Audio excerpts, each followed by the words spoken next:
I'm Avery. I'm a junior neuroscience major at Middlebury College. And I'm Jilly. I am a Spanish major at Middlebury College. And you're listening to Diaspora Diet. Fun things are happening in the Santos kitchen. Water's boiling. Boiled. Meat is sizzling. How much do you think I should put? Just put all of it.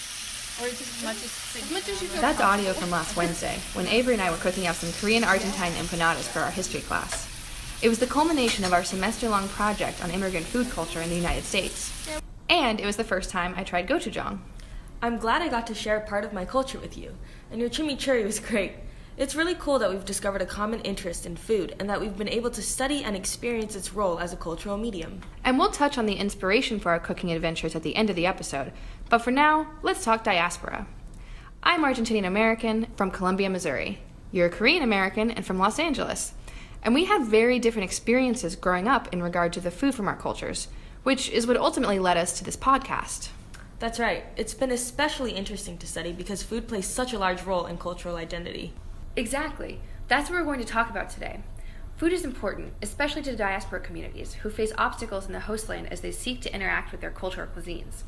But the United States is a vast hostland with many distinct environments and regional cultures. For this podcast, let's take Latinos in Missouri and Koreans in Los Angeles in the 21st century as our two case studies. These two groups have vastly different experiences with regard to access to their cultural cuisines based on two primary factors. One, the specific environments within the United States that they have settled in. In this case, Koreans in a huge coastal metropolitan area, and Latinos in a largely rural state with a few big urban centers. The second main factor that affects food access is the number and concentration of people from a shared culture who live in the regional hostland. For example, there is a large population of Koreans in Los Angeles. They even have a Koreatown, whereas Latinos are few and far between in Missouri. Access is key to immigrants continuing their culture and carving out a space in American society, and it is not equal in all parts of the country. Latino or Korean, a lack of access means diaspora communities must make adaptations and assimilate their cuisines into the majority Anglo-Saxon culture, which is detrimental to the meaningful goal of cultural preservation. Now, let's dive in. 47 years ago... Whoa, Jilly. I think before we get into the specifics from our case studies, we should take a more general viewpoint for a moment and talk cuisine and culture. Basic food studies. Oh, really? I'm intrigued, Avery. Tell me more about that. Of course. I think everyone loves to eat. I mean, I do, and so do all of my family and friends. You know, eating is my favorite activity. But I think few are aware of how much food can tell us about culture, or rather about how much of food is culture. There's so much history and intrigue hidden within food. If you trace a recipe or cuisine back to its origins, it tells a whole story. Food can teach us about migratory patterns, trade, and conquests. For example, Italy's tomato-based dishes and Ireland's potatoes actually come from the Americas via the Columbian Exchange during the 16th centuries. Right. And food teaches us about climate and regional differences. Did you know that the Sichuan province in China is known for its spicy cuisine because of all the peppers that grow in its hot and humid environment? But in northern China, they can't grow those peppers, so its food has less spice. Interesting. And food tells us the story of religion and cultural traditions. Like how Hindu cuisine omits beef to honor their beliefs, and Jewish cuisine keeps kosher. Right. And it tells a story of social class and inequality, whole revolutions. Let them eat cake! Exactly, Jilly. Perhaps most importantly, at least in terms of this podcast, is how food can inform cultural identity for diaspora communities. There are many ways in which cultural identity can be preserved and propagated. Some scholars use the term communicated. Language and cultural customs are two important tools, but so is food, and it's often overlooked as a means of communication. I think maintaining one's heritage language is great, but it's not easy to do so. And if one is living in a new cultural context, it's hard to keep customs alive when they're not shared by the dominant culture. But food, if you can get access to the ingredients, can capture people's taste buds instantly, which benefits both the diaspora community, whose children can grow up with familiar foods and then introduce them to their children, and for the dominant culture, who can learn all that great stuff we mentioned earlier if they look further into the quote-unquote ethnic food that they enjoy. So you're saying that food is a way for people behind the veil to strengthen communal ties and a medium through which the dominant culture can peer behind said veil to learn more deeply about marginalized and misunderstood diaspora groups and their societies? Precisely. Here's looking at you, Du Bois. Wow, it all comes full circle. Here's what Middlebury College professor Molly Anderson had to say on the subject when I interviewed her last week. I'm Molly Anderson, and I am the William R. Keenan Jr. Professor of Food Studies here at Middlebury. I'm also the academic director of the Food Studies program. So you see people sometimes, particularly immigrant communities, refugee communities, food can be just an incredibly important bond with the culture that they came from. But in any culture, food is a bonding mechanism. People serve food with family, with friends. Any religious occasion will involve food, whether it's Hanukkah, Passover, Christmas, Easter, Ramadan. But I think having restaurants where you can go and get the foods that you're accustomed to is really important, especially to recent immigrants. But having those restaurants is also great for people who live in the area, and they come to appreciate the foods that they have never known before, which in many cases are delicious, they're nutritious. I think of Ethiopian food. We wouldn't know anything about Ethiopian food in the United States if Ethiopian immigrants hadn't started opening up Ethiopian restaurants and serving this amazing food. It's different, it's unique, it's Ethiopian, not like the cuisine of any other place in the world. Wow, Professor Anderson put that in great terms. We've definitely both seen examples of the themes she mentioned in our everyday lives at home. What was it like for you growing up Korean American in Los Angeles, Avery? Did food play a big role? Oh, definitely. I think I'm the most connected to my Korean heritage through food. I can't speak Korean, though I tried to learn it when I was younger, and don't necessarily practice the traditional customs, but food was always there. Growing up, all of my family get-togethers were centered around Korean food, and I would especially love when my grandmother visited LA from Korea and would cook me my favorite Korean dishes. I also went to school in Koreatown for a big part of my life, so I was always surrounded by Korean culture outside of my home. My closest friends at school were all Korean, and I'd see Korean restaurants or mom-and-pop businesses all along my drive home from school. My favorite memories, though, have always been heading to the large Korean markets with my mom and sister after school to pick up some kimbap as an afternoon snack and groceries for the week. Was it similar for you as a Latina in Missouri? I would not say so. Columbia is a big city for Missouri, about 120,000 people, but it's still pretty rural and very, very Anglo-Saxon. I never spoke Spanish at home, but in spite of that, I always felt very connected to my Latina identity as a child through my dad sharing food, stories, and music from Argentina, and the occasional visit from his family. But because I'm white and Missouri is white, that whole Latina side of me weakened as I got older. There was no Latino community and therefore no space to maintain my cultural heritage. When we did standardized testing, my teachers would correct my demographic information from Latina to white. Even my mother didn't seem to get that being Argentinian was a huge part of my sense of self. When I was 7, we went to the American Girl doll store in Chicago. My dark-haired, tan-skinned sister liked blonde and blue-eyed Nellie O'Malley, so we got her. Me, on the other hand, I instantly fell in love with their Mexican doll, Josefina Montoya.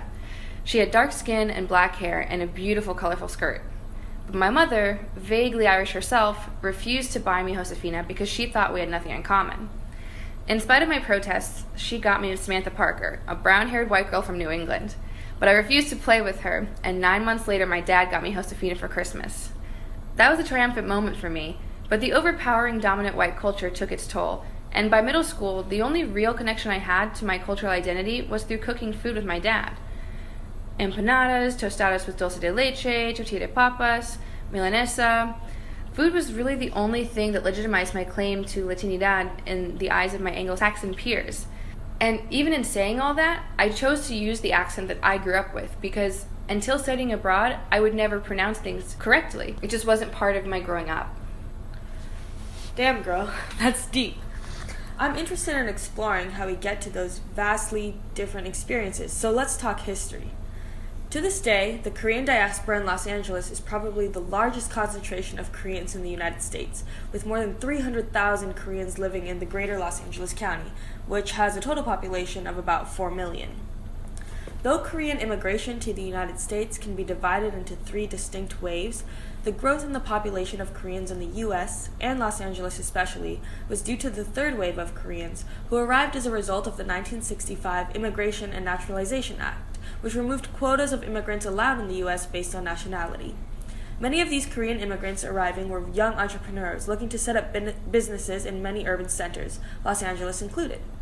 The diaspora community establishing a home in the hostland can especially be seen in the establishment of Koreatown, an enclave of Korean residents and businesses in Los Angeles, where I grew up. In this way, we see how Koreans have been able to form tight communal bonds behind the veil, in large part due to their population size and relatively long history in the city. Just as a disclaimer, we decided to focus on Latinos in Missouri in general because of the small population of Latinos and therefore the lack of scholarly work on one specific city or region in the state. So, I will be focusing on 3 categories: rural, urban, and semi-rural cities. Anyways, in comparison to Koreans in Los Angeles, Latino migration to Missouri is relatively recent, with larger waves of migration into the state beginning in the 1990s. As is the case in the United States in general, those of Mexican descent comprise the majority of Latinos in the state, along with smaller populations of Puerto Ricans, Cubans, and other Latinos, like my family. Low-skilled physical labor has inspired Latinos to migrate to Missouri because repetitive jobs like meatpacking, dairy, agriculture, and construction are plentiful and require little to no use of the English language. The Latino population in Missouri has grown rapidly in the 21st century, from 2.4% in 2000 to 3.7% in 2015. Currently, the state's Latino population rests at about 244,560 people. But it's important to keep in mind that that number is spread across all 69,715 square miles of the state. To put that in perspective, the 300,000 Korean Americans you mentioned, Avery, are spread out over a mere 503 square miles. That works out to roughly 3.5 Latinos per square mile in Missouri and 596.4 Koreans per square mile in Los Angeles. That's an insane difference. And those numbers also assume that these 2 groups are spread out evenly across their regional hostlands, which, as we know, is not the reality. In some places in Missouri, like Kansas City and St. Louis, Latinos have been able to form communities, but they're small, and this is the exception, not the rule. In pretty much every other part of the state, rural areas, as well as small cities like Columbia and Springfield, there have just not been populations large enough to form any sort of cultural community, which means that cultural preservation depends on individual families who face apathy and/or hostility from the dominant Anglo-Saxon culture. Given the distinct environmental context we've discussed, it's interesting to compare how food comes into play.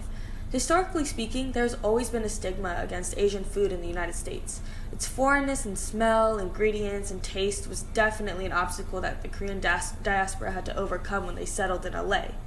My name is Rachel Ju. I am an associate professor of American Studies at Middlebury College. I study Asian American and Korean American cultures.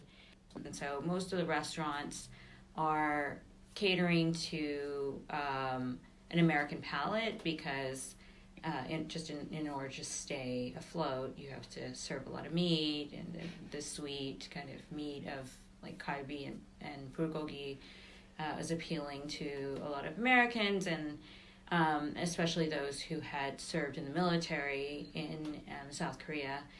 And since this was the case, Koreans found community and solidarity in gathering at church or for other occasions that were largely centered around food.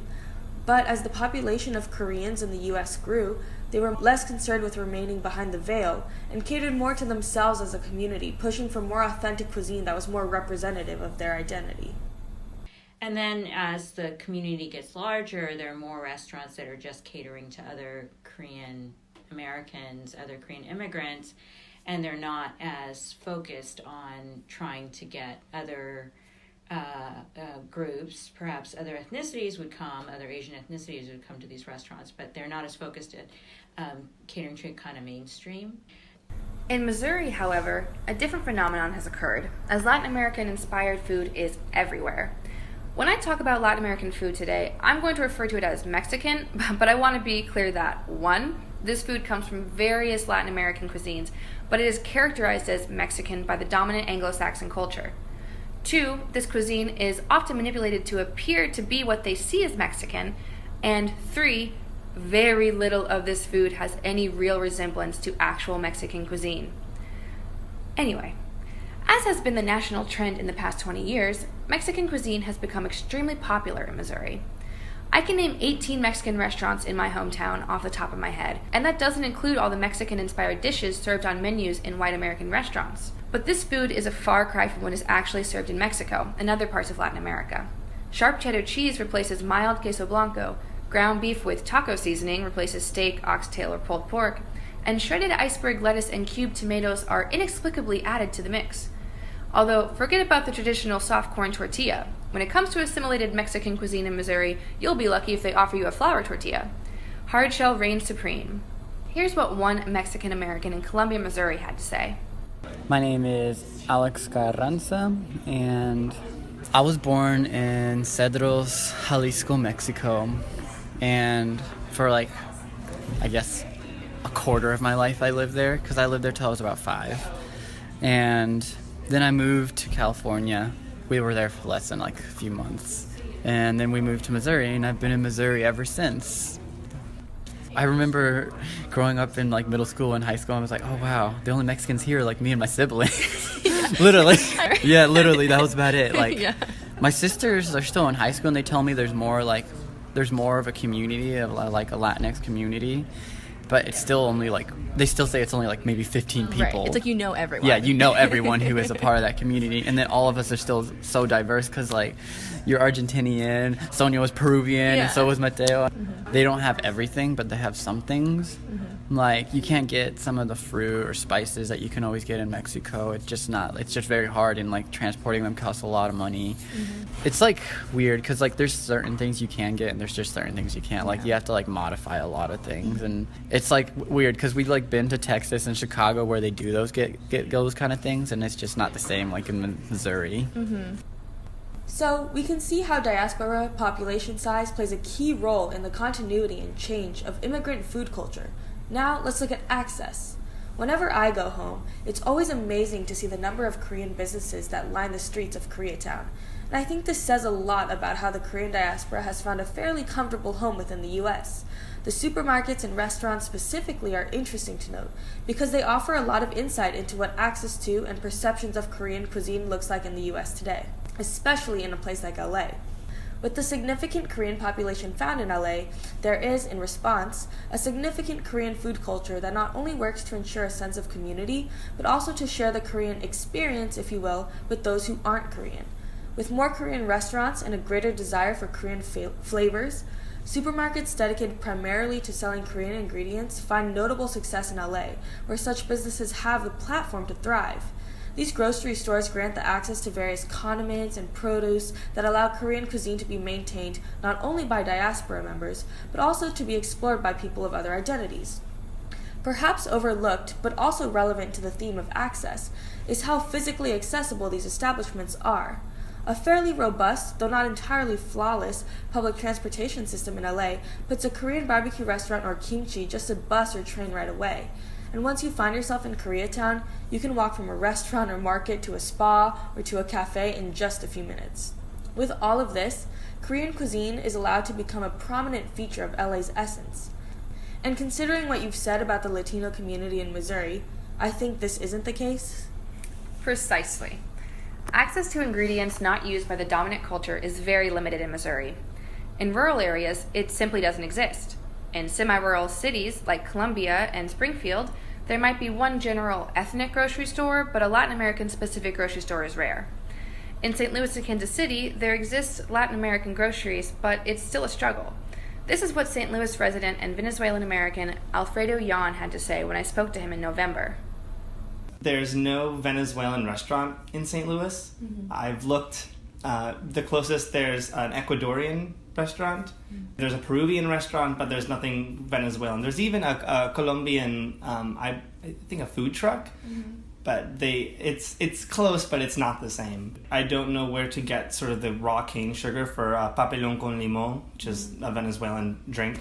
I don't know where to get queso blanco, like Venezuelan queso blanco. I know I can get harina pan because I have a Venezuelan friend who makes arepas. Compared to Dallas, it's a lot harder to find the things that I need in St. Louis, just because Dallas has a really a much larger Hispanic population than St. Louis does. However, during my research in Colombia, I was surprised to learn that things are changing, albeit in small ways. We have a tortilleria here actually, which is really shocking. I was shocked to find that out. Is that new? Yeah, it's brand new. Wow. And it's El Patron, and you can get fresh tortillas there every day. I also had the opportunity to interview Centro Latino, a community center founded in 2000 that provides services to the Latino population in Colombia. Cultural organizations, even small ones like Centro Latino, are able to provide a sense of community, and they help overcome barriers in order to bring people together, especially around food. A few weeks before I interviewed them, Centro Latino threw a Dia de los Muertos community dinner. The following is a soundbite from a local newspaper's video journalism on the event. Once a year have a celebration, family oriented, and to remember people that are not with us physically.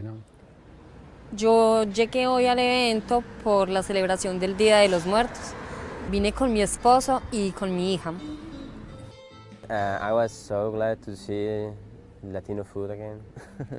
Having tamales and rice and quesadillas. I was just watching all the people having food and they looked so happy. I also want to touch on physical accessibility in Missouri. As one could imagine, public transportation in rural parts of the state is non-existent. Even in Kansas City and St. Louis, while they have extensive busing, there are no subways and those city buses are infamously off schedule, causing people to miss their connections and rendering the whole process extremely frustrating for passengers. Columbia is an interesting case because while the public busing system is sparse, the whole city and many parts of its rural outskirts are connected by the MKT trail, which people can bike or walk, and the vast majority of roads have a bike lane. However, even with perfect weather conditions, it can take hours to get across town this way, and it's not a sustainable method of transportation. All of this is to say that even in cases where access to Latin American ingredients is present, the state as a whole is greatly lacking in ways to physically get the Latino diaspora to Latin American groceries and restaurants. However, people will go to great distances to get the foods from their cultures. Venezuelan queso blanco is unpasteurized, so you can't sell it in the U.S. My dad, whenever he would go back to Venezuela, would smuggle pounds of queso blanco back on the plane. Wow, this has been a lot of information to take in. What would you say are the biggest takeaways? You know what? Let's do it together. Number 1, food is important because beyond keeping us alive, it keeps our cultures alive in new environments. Number 2, in order to keep culture alive, diasporas need access to the ingredients that comprise their collective cuisines, and they need to be feasibly able to regularly travel to buy these ingredients. Number 3, access to ingredients is primarily influenced by the diaspora population size and concentration in the regional hostland. In rural Missouri, low Latino populations mean little to no access to Latin American foodstuffs. In semi-rural cities, this access is growing in accordance with population size. In urban centers, higher Latino populations have translated to the existence of various Latin American restaurants, but because these populations are small, they have not formed a stronghold of cultural cuisine like in Los Angeles, where extremely high Korean populations have been able to capitalize on the demand for Korean foodstuffs in the metropolitan area.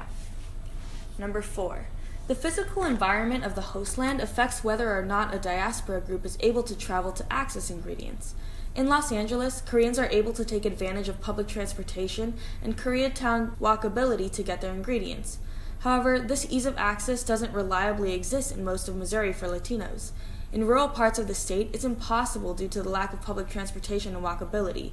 In semi-rural cities, physical access is hit and miss, and in urban centers, existing infrastructure has serious problems in terms of consistency.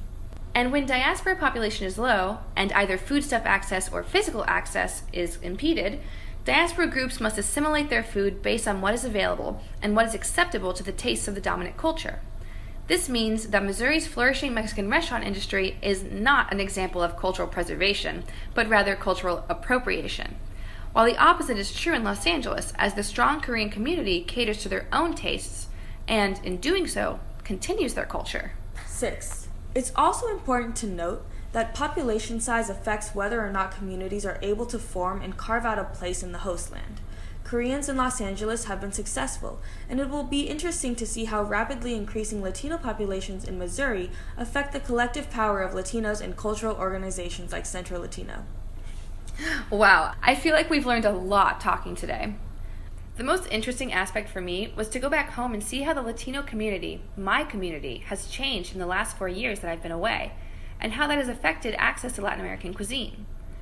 Our research has also made me wonder what the future holds, and how the growing Latino population in Missouri will be shaped by climate change migration to the center of the country, and how this all will affect Latin American food preservation as well as the restaurant scene.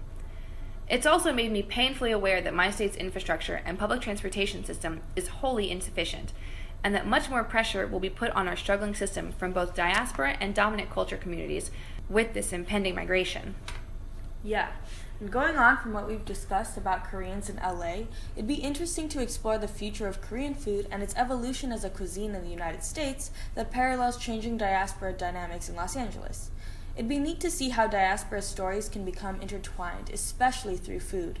In specific regards to the Korean and Latin American diasporas, I know Korean tacos are all the rage in LA, and a sign of how these diasporas are working together through food to make both of their cultures simultaneously accessible.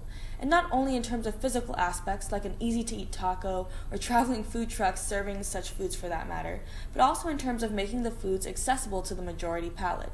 Interestingly enough, Korean taco food trucks have a presence in my community too. You know, in St. Louis there's been this thing called So Taco. Unfortunately, our producer is telling me that we're out of time. Looks like our fusion food cooking adventures will be a topic to be explored in another episode.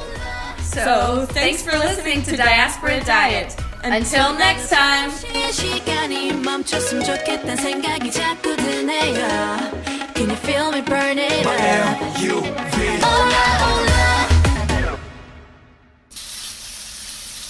Oh, something smells good.